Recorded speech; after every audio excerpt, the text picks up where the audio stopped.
Right. The next talk is from Professor Charles Elliott from Warwick. This is the Rothschild professorship.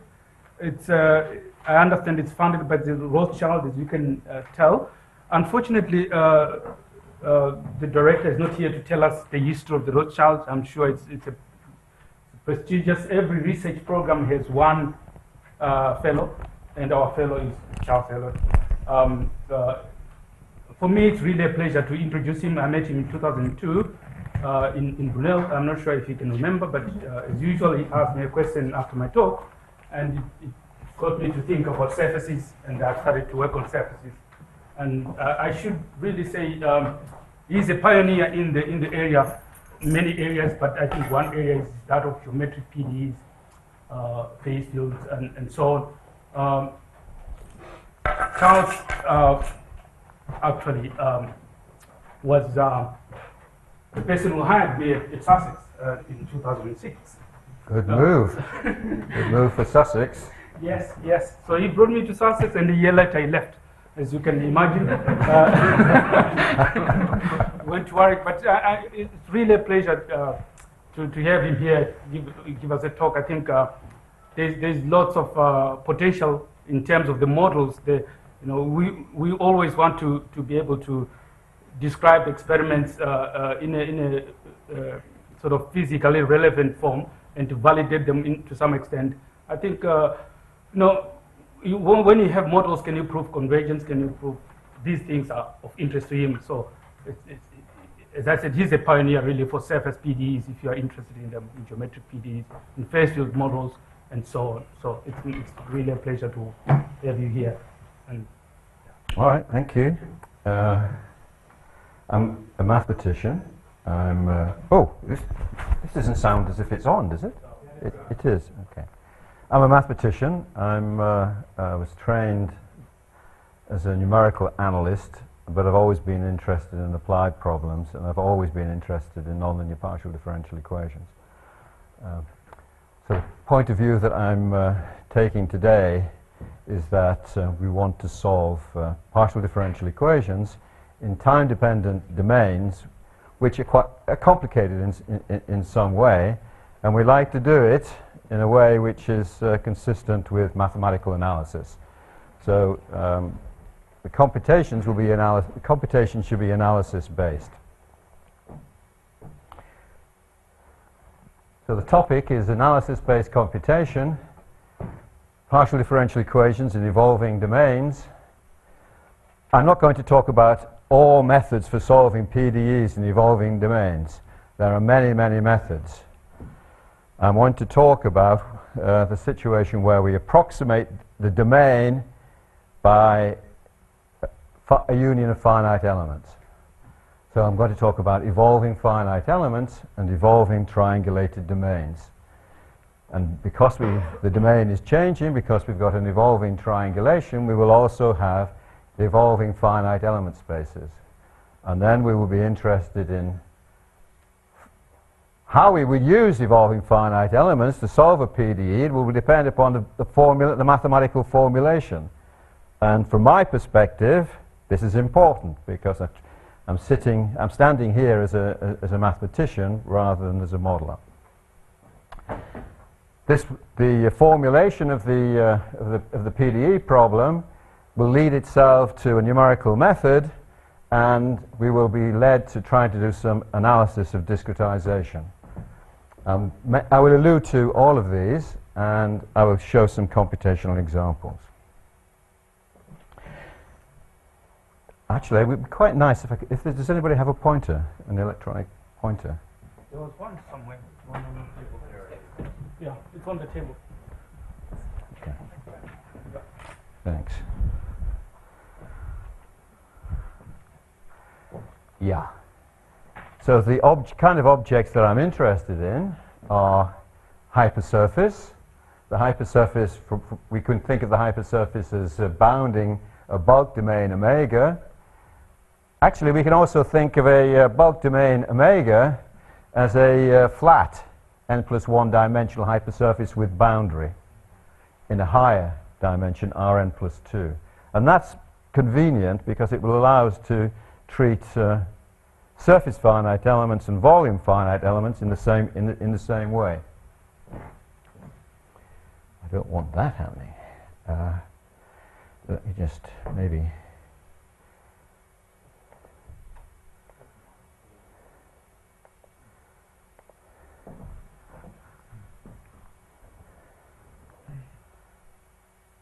Right, of course.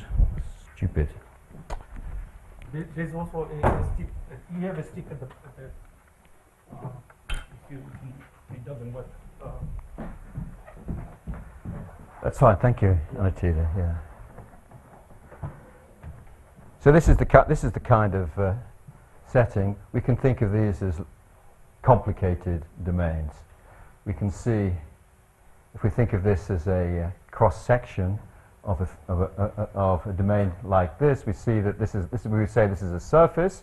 So this blue and red, what we can see on the outside is a surface, and in the interior is a bulk domain. We have a boundary. We can think of these red regions here as being very thin, and we can see there is a boundary between the blue region and the red region. We can think of that as a free boundary and an interface. So we're interested in hypersurfaces, we're interested in bulk domains, we're interested in interface problems, we're interested in interfaces which are unknown and which move. And we can see that we are also going to be interested in geometric equations because we can see that there may very well be surface energy associated with these, with whatever we're looking at here, which is these famous images of giant unilamellar vesicles. We can see that there's going to be line energy separating blue regions from red regions, and we can see there's going to be surface area giving the overall surface energy giving the overall shape.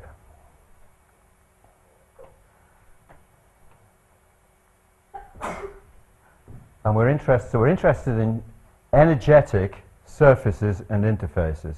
Because we're interested in energetic surfaces and interfaces, and then we're going to minimize energy, then we're led to geometric quantities because the first variation of the area function is the mean curvature. And if we have more complicated energies, then we'll get other geometric quantities. We will be interested in coupling equations for the surface and on a surface to equations in the bulk. And because we're interested in nonlinear PDEs on the surface, that is, surface processes will be modeled by nonlinear PDEs, will be led to free boundary problems on a free boundary, which we can see in this picture here.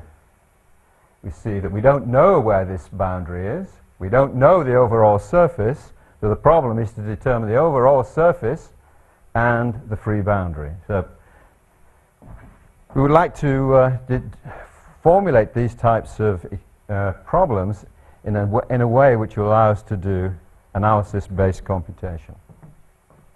And of course we've seen many movies today. This is just one example. So from the perspective of this program, we know that there is complicated geometry. Now I'm not going to model these processes. What I'm saying to you is that if you wish to do simulations of moving cells, then it may very well be that you will need to be able to solve partial differential equations in complicated evolving domains. And that's the domain of the talk, not modeling. So here's an example this comes from somewhere else. This is a computational solution of a surface dissolution. And this is a triangulated domain. This you don't see the triangulation here, but this started out as a uniform triangulation of the square. And there is an evolution process which gives the partial differential equation for the surface, and on the surface there was a nonlinear partial differential equation which is linked to the evolution of the surface, and this is the evolution. And increasing the dissolution rate in this example, we go from that kind of simple pit to something which is much more complicated. So our idea is that we want to be able to formulate partial differential equations to describe this and to formulate numerical methods based upon these partial differential equations to simulate this. And in this talk, we're going to use a direct discretization of the domain. We're not using phase field, we're not using level set. Well, we will use phase field a little bit, maybe. So what is involved in analysis-based computation? Well, what we should be aware of, there have been fantastic developments in numerical analysis and fantastic developments in what we can do computationally and fantastic developments in the mathematical analysis of nonlinear partial differential equations. So it seems that we should use these advances in the way that we do the modeling. So modeling is not, when I started doing research in applied mathematics, models people used to solve one-dimensional models. They solved partial differential equations in the square, and then 3 dimensions was quite difficult, a linear partial differential equation. Finite elements, of course, allow us to consider more complicated situations. How you formulate the partial differential equations will lead to a different type of analysis, mathematical analysis, and also a different type of numerical analysis. So we have to bear that in mind. In our context, that is PDEs in evolving domains, one could use a parametric approach, which would mean we replace we actually go for the domain, or we could use implicit surface methods like diffuse interface or phase field, or we can use unfitted finite elements, and I'm not going to talk about these, but to talk about what I call based upon parameterizations of the surface or domain. So we want to develop numerical methods. We will do analysis of discretization, and there's a lot of work necessary in analysis of solvers, and we have to implement. In the end of the day, we want to simulate, identify parameters, predict, and control. So, so related to that, those pictures of the vesicles earlier on, then we have this mathematical model.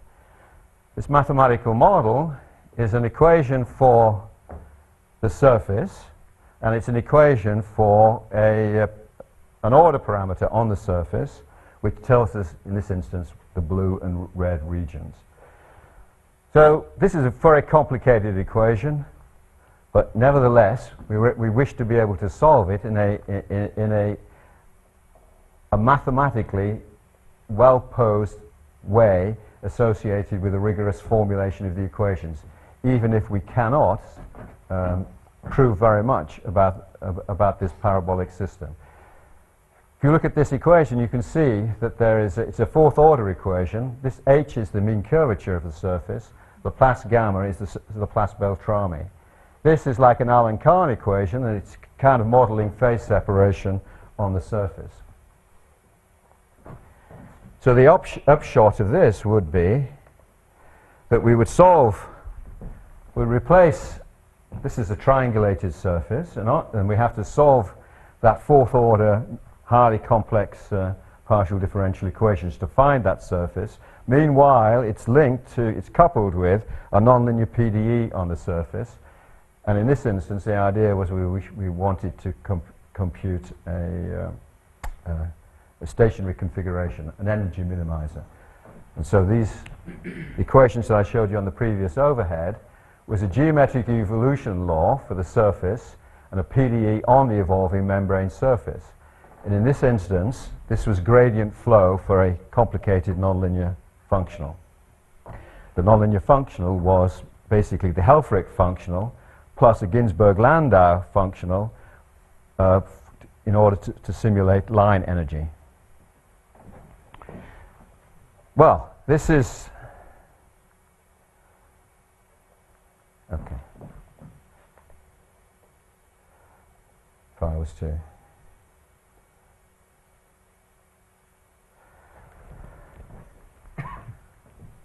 These are tough equations. We're not going, at the moment, we're not going to be able to, at the moment we're not able to analyze these completely, but what we can do is to analyze and do rigorous mathematics on model equations related to these.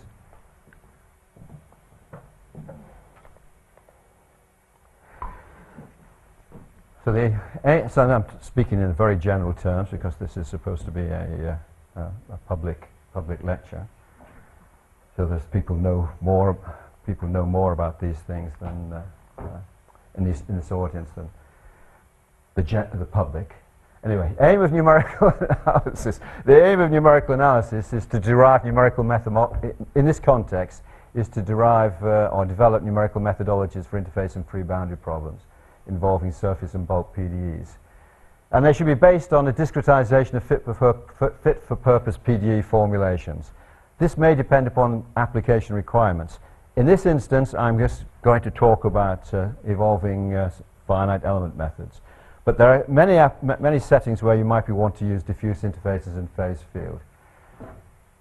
Generally, we want them to be consistent and stable. And that's often we're able to prove consistency and stability for discretizations for very complex systems, even if we cannot prove convergence. By convergence, I mean that we're interested in the question of whether, as we reduce the mesh size and time step, that our numerical scheme has a solution which converges to the solution of the underlying PDE. Often in this field of numerical analysis, we often illustrate by simulating simple but significant model problems. And it may be that we can only carry out the error analysis for significant model core problems. So why the finite element method? Well, what is the finite element method? The computational domain is a union of elements. It's approximating. If suppose we know the domain, then it would be some kind of interpolation. It would be based upon a union of finite elements. So we can handle curved boundaries. It can handle domains with boundaries not parallel to the axis, which is why we use finite elements. One of the reasons for using finite elements. So that means we can look at complex domains and we can look at evolving domains. If we have such a decomposition of the domain, then we can construct in a natural way function spaces which approximate the function spaces needed for the well-posedness of the partial differential equation. This is the way a mathematical person would speak about discretization. An engineer would speak about it in a different way. But the mathematical person thinks about having a partial differential equation posed in a rigorous mathematical setting, and then we approximate the various things which are in that formulation. So in the finite element method, it's natural to use a Galerkin method in the variational formulation. So the upshot will be, in some sense, natural, well-defined schemes. And then we go on with analysis of discretization, if we can, stability, convergence, and that usually follows from trying to mimic the analysis of the partial differential equation. And then we go on to the development of software. So this is triangulation of a surface. So our computational domain would be, we can think of this triangulation as being an interpolation of this surface. So it's a union of triangles. And on this, we can define a function space on this surface by using finite elements. So on each triangle, we suppose an element of our function space is a linear function. And it's defined by its values at the vertex of each triangle. So that's what we call a piecewise linear nodal basis function. We can do the same for, we can use quadratic elements if we're willing to use isoparametric finite elements. So this is a flat triangle, and this looks a little bit like a curved quadratic triangle over the flat triangle. An interesting thing about surfaces and domains is the concept of velocity. The domain is changing in time, so there must be some velocity. But what defines the change of the domain is the normal velocity. So if we're thinking of a surface, if we want to have the motion of a surface, we just need to know the normal velocity to define the surface. And we can think also, if we have a bulk domain which is changing, and when I said the normal velocity is 0, the bulk domain is a flat hypersurface in one space dimension, but now we've got a boundary. And then we define the shape of the domain by knowing the co-normal velocity. Okay. That in the context of the usual bulk space, it just means the normal velocity of the domain. Of the domain. So the normal velocity is sufficient to define the hypersurface, but in applications there may be a physical velocity which is there may be a tangential vector velocity, and we may want to. That will appear in the partial differential equations. However, if we want to get a good mesh or a good discretization of the surface, it may be that what we need is a different velocity to move the vertices of the mesh, which has nothing to do with the physical, which has got nothing to do with the physical velocity. So this is what leads to so-called ALE approaches, and then you would have a tangential velocity which defines a parameterization. We would like to use the possibilities of choosing a tangential velocity which will be useful for discretization. And I can see that I'm not going to make much headway with my all the slides. So this is an example. This surface has got a boundary. It's moving in the normal direction given by mean curvature. And as you can see, the triangulation on the left is actually developing. It is not so good. It's been moved in the normal direction. In this picture here, it's the same evolution. It's motion by mean curvature. What I mean by that is the normal velocity of the surface is given by the mean curvature at that point. We have some numerical method for doing this simulation. This numerical method is due to Gerd Zuck. And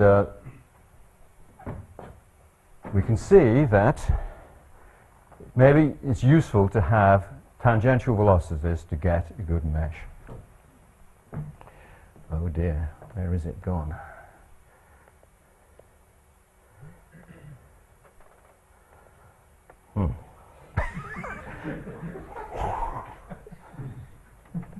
Is it here? No, it's not there. Right. Ah, thank you. Success. That's the problem with doing ad hoc things. Yeah. So here's an example of this, this vesicle problem, and then this is the kind of thing that we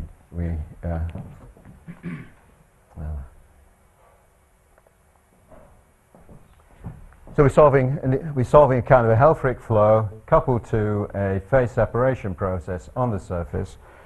So we have to calculate the vertice, we have to find where these vertices are, and we have to solve this parabolic equation on the surface. And that's the kind of thing that we do. Yes? They both describe the same physical process? Yes, as I said, this. Yes. Because this tangential. You're asking me about the tangential velocity. It's an arbitrary. It's just a tangential velocity which gives the motion of the mesh. In some situations, for example, if you have a tangential flow, that's why I want to. Yes, sure. Have this movement, and you need to remesh your domain. I said, in applications there may be a physical velocity, and I'm saying that the physical velocity appears in the partial differential equation. It might also appear in the definition of the shape of the domain. That means it's going to give the normal velocity or the co-normal velocity in the way that I described it. But the mesh is constrained by the normal velocity so that you're actually discretizing the shape, but the vertices of the mesh within the domain can be moved arbitrarily. You just have to make sure, of course, that your discretization scheme reflects all of this in a proper way. So what's needed is that we need to construct our computational domains. So if we have a known domain, that's mesh generation. Unknown domains, then we may have to have surface geometric evolution equations. We need to construct finite element spaces, and then we want analysis of discretization and implementation in such codes like June or others. I'll just quickly... So there's a lot of work on these types of problems. Here are names of authors who've worked on so-called trace methods, surface finite element methods, unfitted finite element methods, mesh adaptivity, moving mesh methods, phase field methods, level set methods, immersed boundary methods, etc.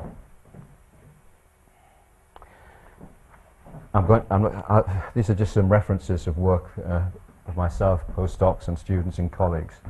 You can find these. You can find those references on the PDF of the talk, which will probably appear on the Newton website. So I started this type of work on evolving finite elements with Gerd Zuck. This is Gerd Zuck, and in 2003, I was the principal organizer of a program challenges in computational challenges in PDEs. And we started working on evolving surface finite element methods in this program. There's Dr. Stiles, who's here in the audience. There's, who else should I mention? John Barrett. There is Ralph Kornhuber, who's here at the moment. And there are other faces. Oh, and John Mackenzie is here. There you are, John. 12 years ago. So there's been some evolving domains in the and evolving surface processes, by the way. Maybe, sorry? The pictures are up here. The pictures that's outside the Newton Institute. That's right. That's outside the Newton Institute, and this was a picture taken for this workshop, numerical methods for free boundary problems. Last year there was a program on free boundary problems, and I show this picture. It shows the evolution of the quality of the camera at the Newton Institute. That's one thing that it does. But also, I wanted to point out Amal Alphonse. I will talk in a moment about his work on the analysis of PDEs on evolving domains. Here's Tom Ranner. He's here. He's just arrived today. He's worked on evolving finite element method theory. Here's Hans Fritz, who just introduced himself, and here's Shaker, who's again, he's here this weekend. Bjorn Stinner is going to be giving a talk later on this week, and he should be mentioned because so a lot of the work that I will describe is joint with these people, even if I don't mention their names but you can find it in the references. This is Shaker, a few years ago, I guess. Another evolution. There's better one of Tom Ranner, and this is Hans Fritz in his James Bond mode. Excuse me. Anyway, so let me just say something about a linear partial differential equation. And this is a cartoon. We can think of this. Our domain is this curve, gamma 0. It could be a surface. So that's the initial domain, and this curve is evolving. So we want to solve the PDE on this curve. But you can also think of this as being a closed surface as well. And you can see that so in this picture here, the PDE that we're solving is on this surface. Okay, so it's a space-time surface, and this is the way that I've shown. In your imagination, n can be bigger than 1, but this is n equals 1. Formulate a PDE, well-posed this theory, numerical analysis. Conservation law on a surface. We do this balance in the standard way, but now remember this domain, this subdomain here is moving in the normal direction, moving normally. You use the transport formula, then you're led to, basically in the standard way, we're led to this equation here. Here, by this derivative, I mean the normal time derivative. I mean that it's the time derivative of the scalar on a curve moving on the domain.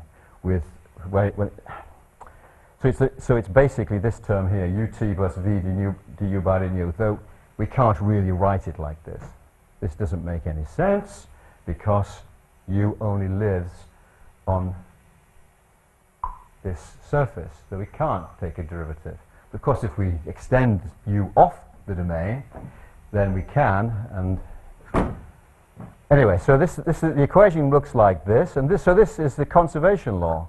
And in particular, if we take a diffusive flux coupled with a tangential advection velocity, so here this is your physical velocity, which is transporting the scalar, then the flux looks like this, and will then lead to this advection diffusion equation, where this is now the material velocity, taking into account the normal velocity of the surface and the physical material velocity.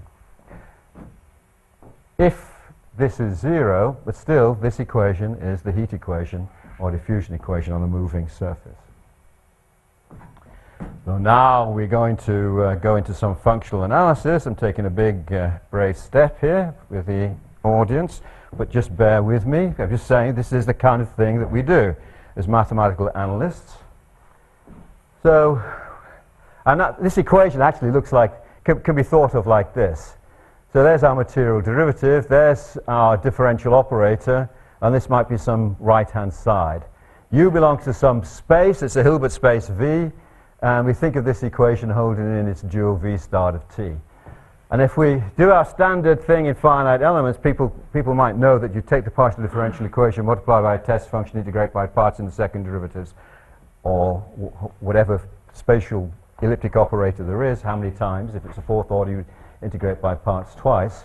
In the end, you get a variational form like this, which we write down in this duality pairing between V star and V, and A is some bilinear form coming from this operator here. So these spaces, V, in effect what we have are time-dependent function spaces. This is a bit unusual because we want to look at time-dependent domains. The domains are changing, so we have to do some functional analysis. And what does u dot mean in this abstract setting?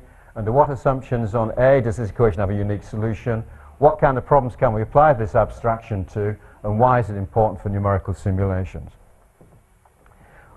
Well, we can apply this to this diffusion equation that I showed you a moment ago. And from the point of view of, suppose that we're able to solve this in some satisfactory mathematical way, analysis way, then we're interested in using this formulation here to give a numerical method. And the standard way of getting a numerical method by the finite element method is to create these approximate function spaces based upon the discretization of the domain. So in effect, we replace these spaces here by finite element spaces.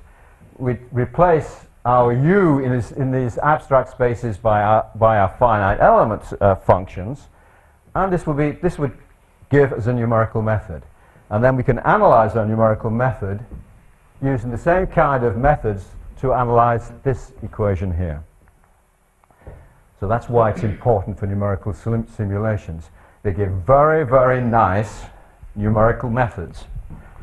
And if we're able to do this, we kind of remove a lot of ad hocery in discretization. Oh, what time is it? I'm going to go very, very quickly. In order to be able to do this, we need to define these function spaces in a nice way. And it's quite useful to say that our domain gamma of t can be thought of as coming from gamma 0 at time t equals 0 by this flow mapping. And so we create these push forward and pull back mappings. This is a pull back. This phi would be a push forward. And from the mathematical perspective, we can now define what we call these Bochner spaces. So this is for the mathematicians in the audience. We can rigorously define Bochner spaces, and we can define some smooth functions.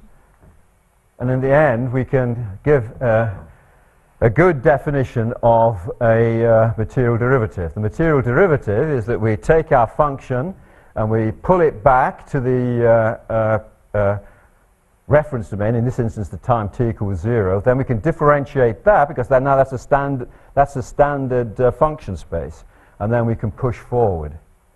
That is this, which we all know and love in this instance. The point of doing this abstraction is that we can now use this in different settings. If we're going to do mathematical analysis of nonlinear evolution equations or evolution equations, it's useful to note to have a definition of weak material derivative. And this is the definition of a weak material derivative.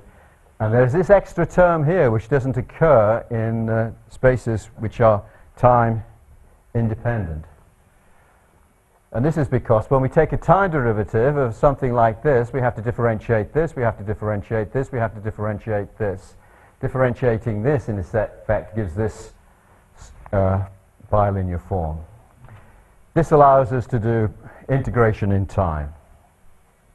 At the end of the day, if we're able to do what we can do all this, and we can mimic the existence theory for linear parabolic equations on time-independent domains.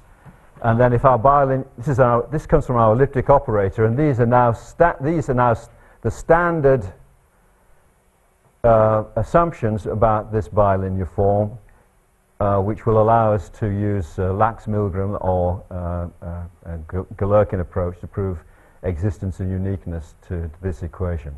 And this is a kind of assumption that we make upon the term which comes from taking the time derivative of the L2 in a product, or the H in a product in the abstract setting.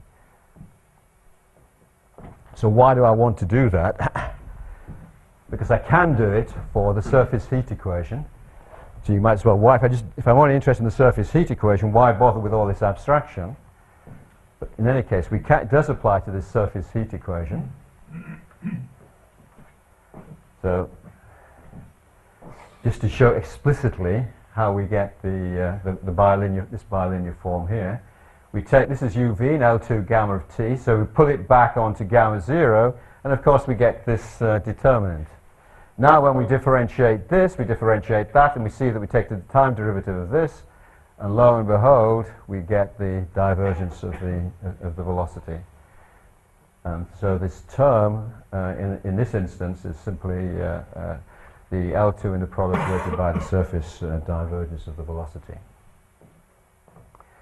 And our weak form for the surface heat equation is this, and it will satisfy all the assumptions on that we needed in the abstract setting, and we have a well-posedness. But we can also do this for bulk equations. Bulk equation. So I've chosen a flux which is, again, this has an advective term and a diffusive term, and the equation looks like this. At the end of the day, I have this W here is a velocity associated with the parameterization. And we find that the material velocity B, in this instance, combines with the tangential parameterized velocity to give this term here. And so in effect, the bilinear form we look at is this, and again, this satisfies the assumptions. But in this same kind of abstraction, we can now solve PDEs, which is a coupled surface bulk system. So here's a parabolic equation. It's in the bulk domain. It's coupled to a quantity which is advecting and diffusing on the surface, and in this instance, I'm saying that the flux from the bulk to the surface satisfies this equation. So this kind of model is appropriate for ligand receptor modeling in moving cells. This can be put into the same abstraction. Putting it into the same abstraction means that we can use the same kind of finite element analysis for all of these equations. Here's another equation. Here's Laplace's equation in a bulk domain, let's suppose that it's the boundary condition on its boundary is this kind of dynamic boundary condition here. And if we look at this, we can see that the normal derivative can be written as a Dirichlet to Neumann map. And so the equation can actually be written like this without reference to the domain omega. And there it is. And again, this can be put into the same framework.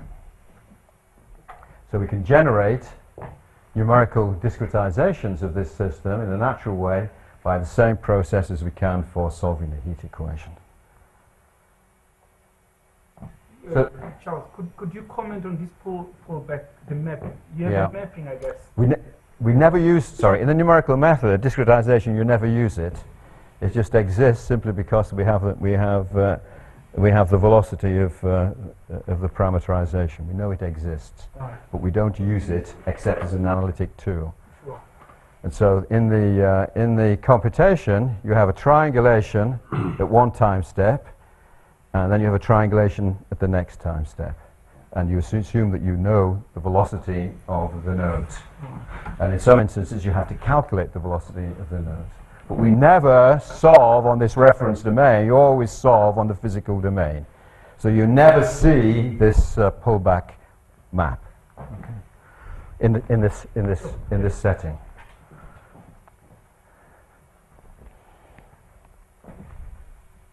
So we end up with equations like this in the abstract form.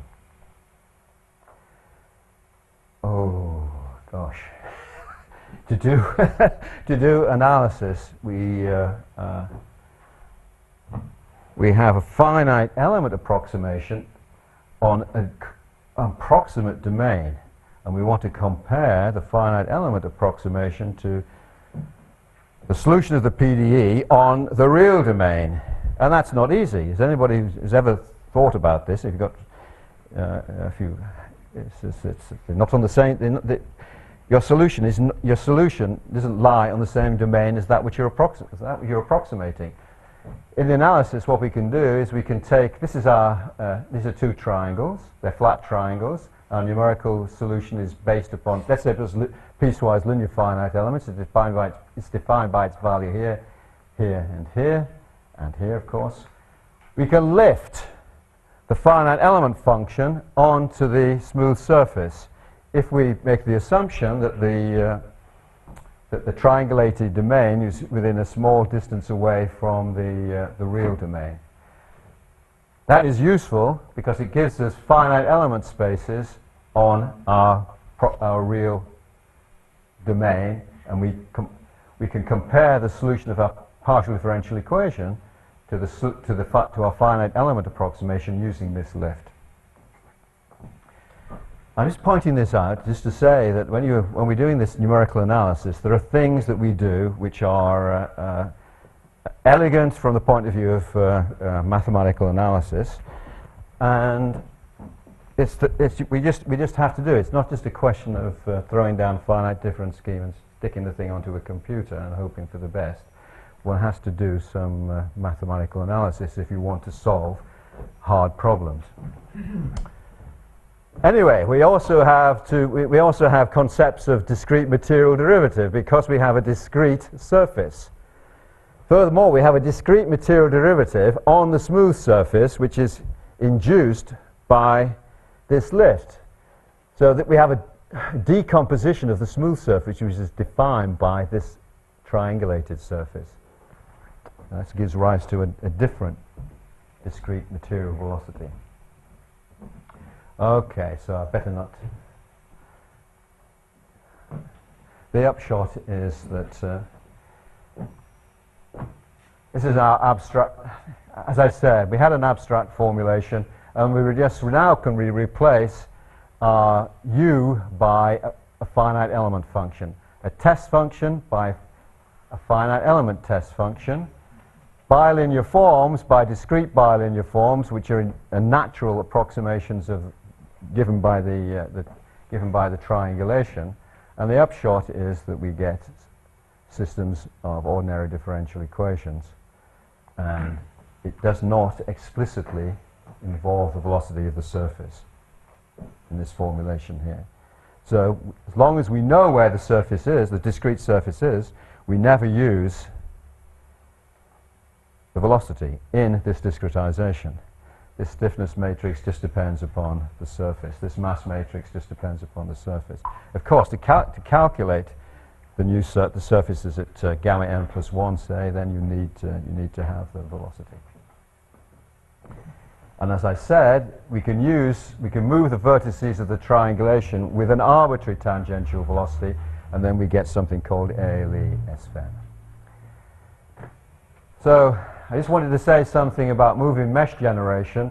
So basically, we would like to think about tangential velocities, which are not going to be arbitrary. The analysis allows them to be arbitrary, but what we would like them be able to move in a tangential direction to resolve features of the solution of the PDE, and for error control, and to resolve geometric features of the domain. This is usually in the case of an evolving domain with complex boundary.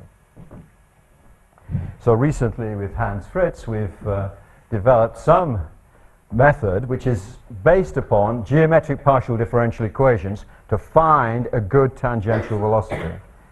And this is based upon a harmonic map heat flow and something called the Dieterk trick, and it uses a base triangulation of a manifold or submanifold. We use a normal velocity to define this manifold, and then we use a tangential velocity to find a base parameterization. That tangential velocity might not be very good. It might be the physical tangential velocity. We want to improve it. We improve it by some method based upon the harmonic map heat flow and Dieterk to compute a new parameterization. I've shown you this one before, and I won't show you that again. So this is simulation of mean curvature flow for a dumbbell, and the point in this is a closed surface, and the point about this simulation is that the shape of the elements is good. The shape of we don't have degeneration of the shape. If we find that there is a large element appearing, then we can refine and still maintain mesh quality. By mesh quality, we mean in this setting the ratio of the inscribed circle to the circumscribed circle. We like to remain that to remain constant. What we don't want are triangles which develop very small angles. So this is the disadvantage or advantage of using direct discretizations of the evolving domain. There's a topology change in this flow, and we're stuck. If we use a phase field approximation, the phase field approximation will produce two domains. And then the big question is what does the phase field approximation mean? So it's an advantage and a disadvantage. If we use phase field, then it's often the case. There are results which show that there are results which give you rigorous approximations, but they're usually to things like mean curvature flow. Okay. So this is what I mean. This is an example which shows a bad mesh by using a not very good definition of tangential velocity. So there's no partial differential equation here. This is just the generation of a mesh for an inclusion which is moving in this rotating way. I know it's moving slowly, but now you can see the problems with the mesh, and actually there may even be mesh entanglement. That is, the vertex of an element might suddenly find itself in the interior of another triangle. In the interior of a triangle.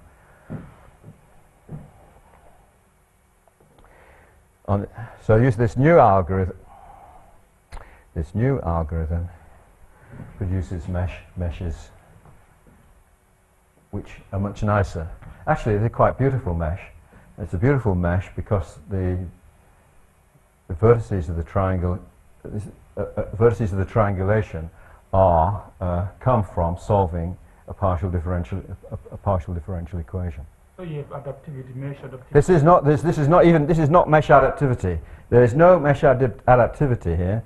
Well, there is, but The concept that I've just been speaking about is just taking a mesh and finding a good velocity which preserves the shape of the elements.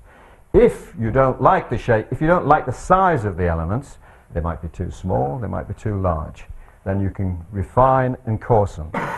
So that would be mesh adaptivity. You can refine and coarsen as you like, but if you have a good mesh quality, then you can refine and coarsen and maintain the mesh quality. If you've got a lousy mesh quality, you're done. Then you have to retriangulate. So that's the virtue of this scheme. Right. So I've kind of really went very quickly through the mathematical analysis, and I'm just going to go quickly through numerical analysis. So this is numerical. So there's a power h. There's a power 2 here. This power 2 is because the way I've written this analysis is for piecewise linear piecewise linear function spaces. And yeah, recently with Tom Ranner, we've generalized this approach to higher order finite element schemes, so we can replace the 2 by k plus 1, where k is the order of the finite element scheme. Anyway, so the analysis is based upon this is a perturbation analysis. So we can take our finite element function and we can lift it onto the domain that we're approximating. Then we would like to relate this thing which we compute to something which we're never going to compute, but which we're going to use to do the analysis. So this is a geometric perturbation, so we need to do this. We need to do this analysis. Similarly, we have a continuous velocity, and then we have a discrete velocity, which has come from the decomposition of the smooth surface by this underlying triangulation. We have to analyze that. And then that means that we have to consider the difference between a continuous material velocity and a discrete material velocity. There's lots of different things that we have to do in the analysis, in the mathematical analysis. When we compare the solution of the finite element solution and the solution of the PDE, there's a very, very nice thing that simplifies analysis for time-dependent problems, which is to use an elliptic an elliptic estimate. And this is analyzing the approximation, finite element approximation of an elliptic problem.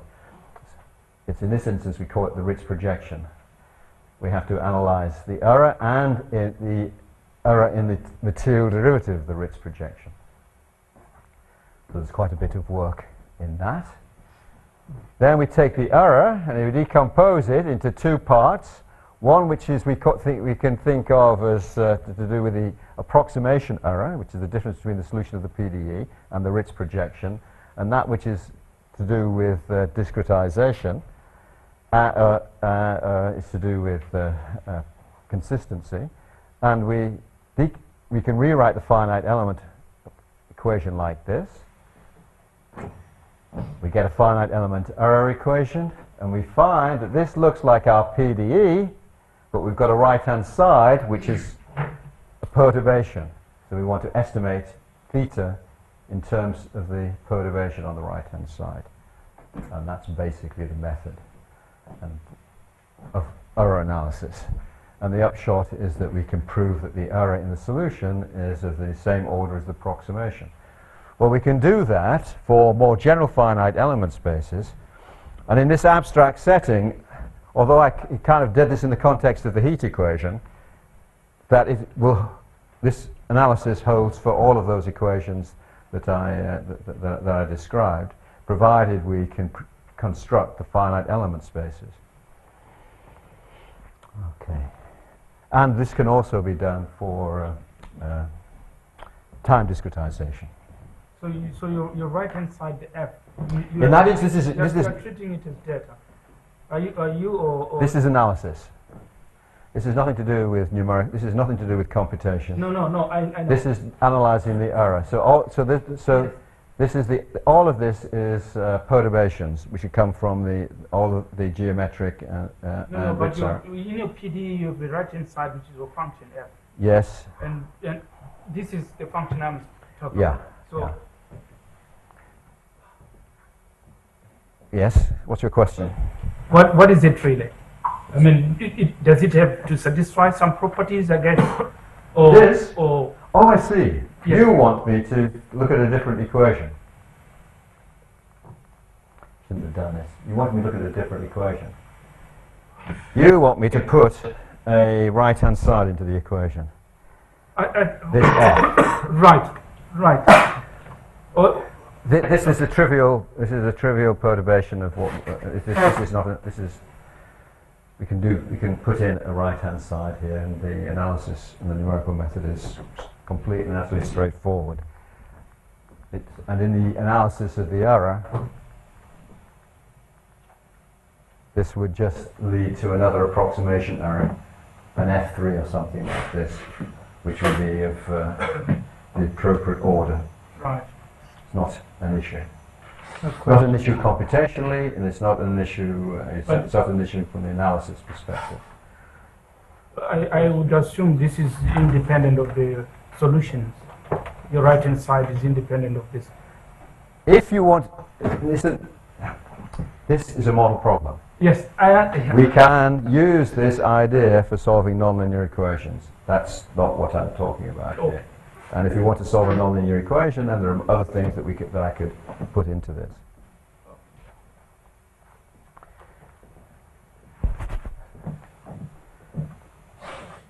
I'm finishing on time by doing things rapidly. So I've shown you some simulations of meshes. Here is another cartoon simulation of which is based upon solving a geometric equation coupled to a reaction diffusion system.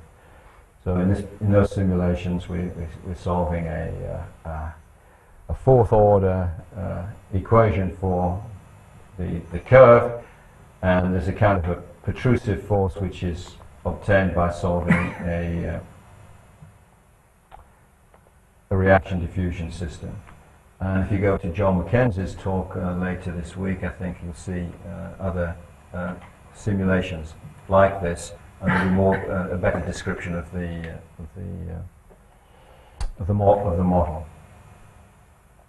Okay, and of course we can do this in we can do the similar thing for surfaces. Again, this is just a cartoon to show that one can simulate solutions of PDEs in complex domains by directly using evolving finite elements. And again, this is another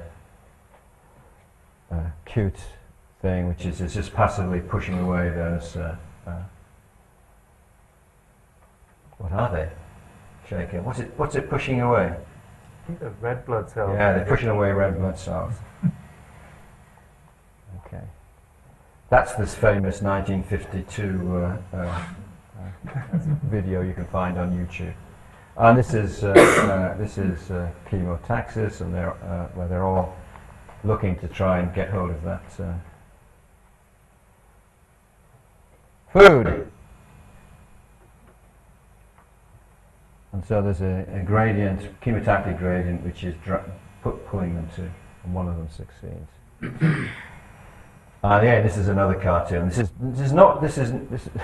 This is just to show that what's possible. It's not supposed to be a good mathematical model of anything, but in effect, it's again we're computing the solution of the surface PDE and a nonlinear equation on the surface, and it's okay. This is its way. That's its target. It's moving on a rough surface. Okay, I've come in on time. Good.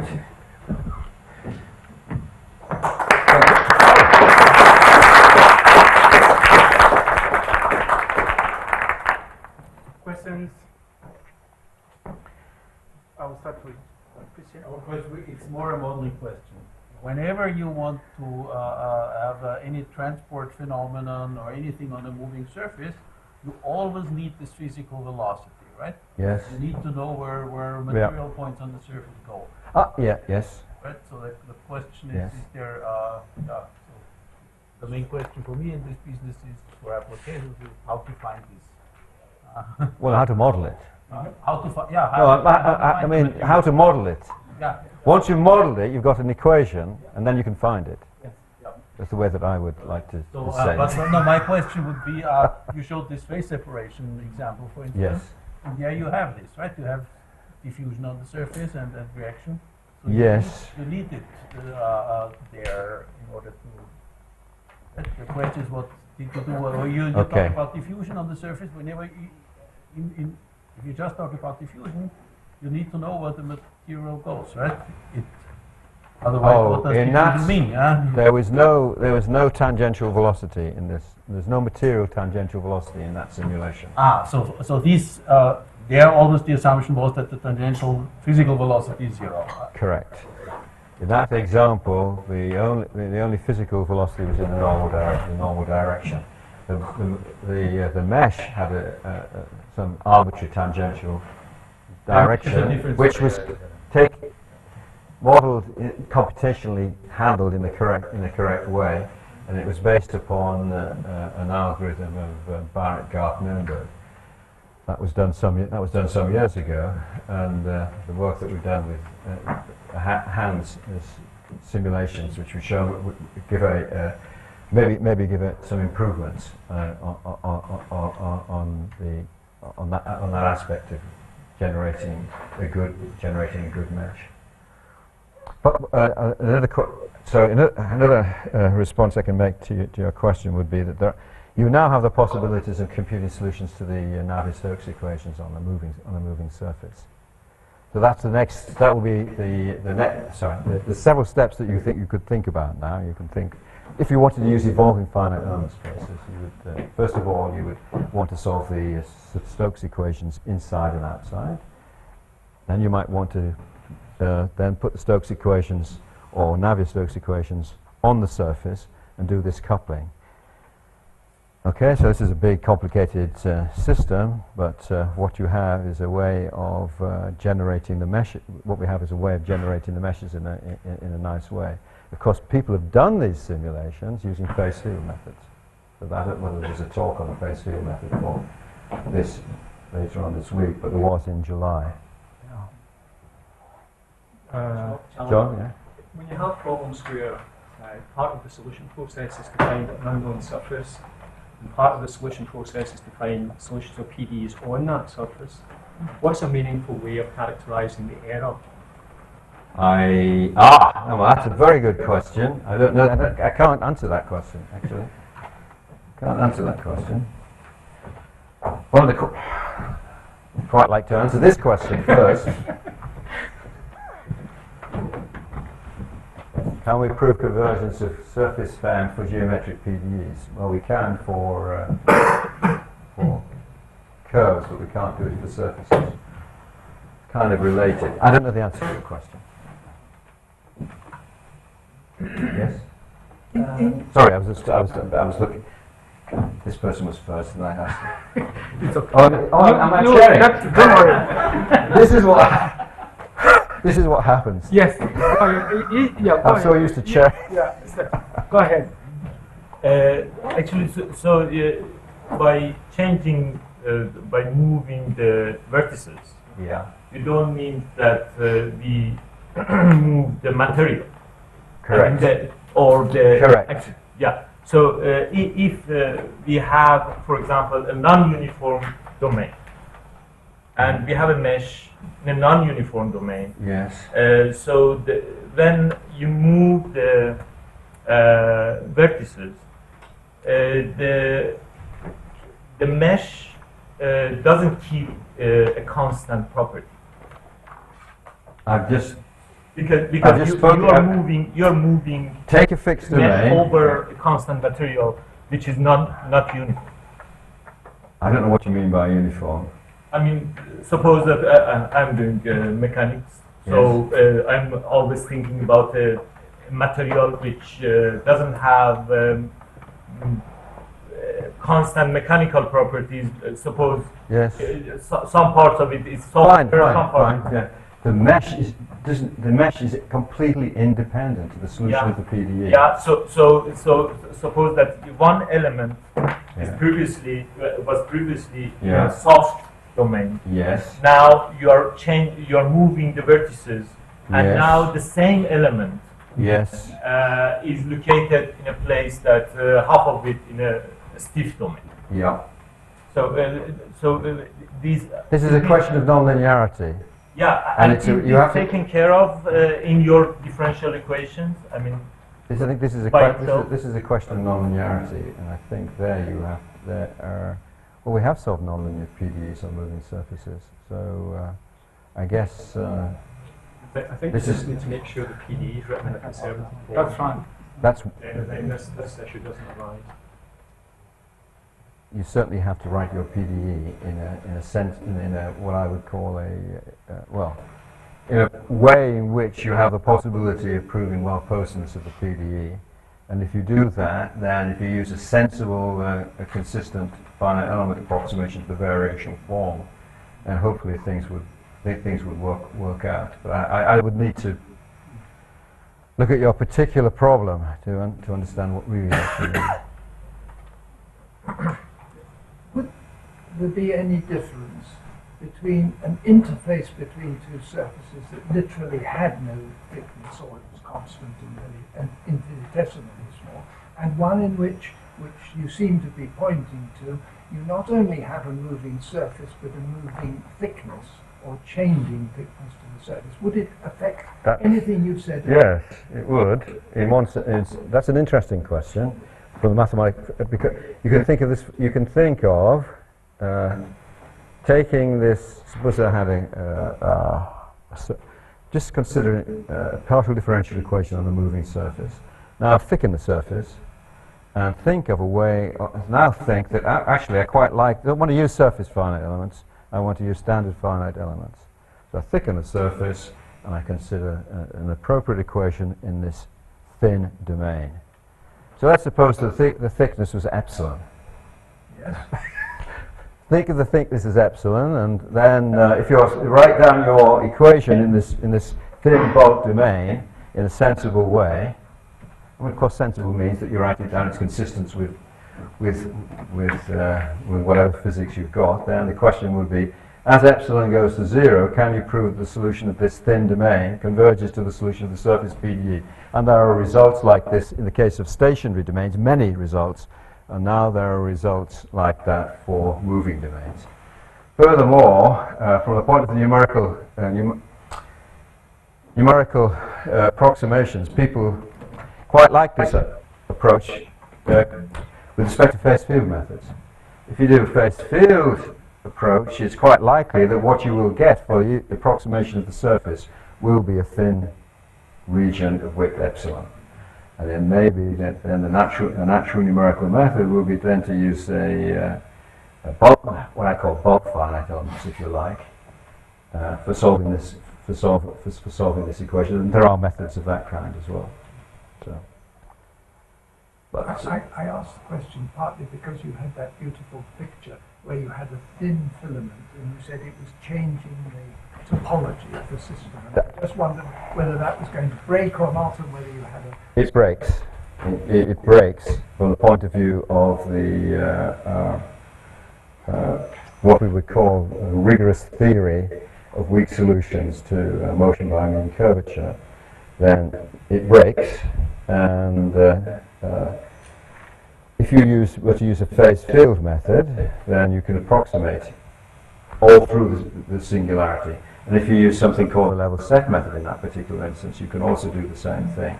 And for motion by mean curvature, there is a rigorous connections between these.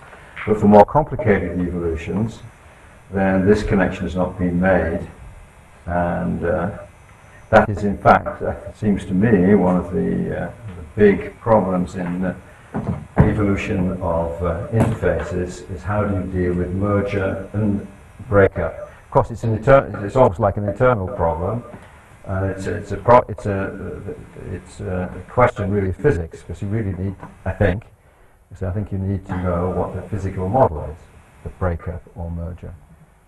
And relying on numerical methods which don't have physics but actually produce merger and breakup is kind of problematic, I think. Phase field seems to be the best way to go at the moment for that kind of computation. One last question, if we have any.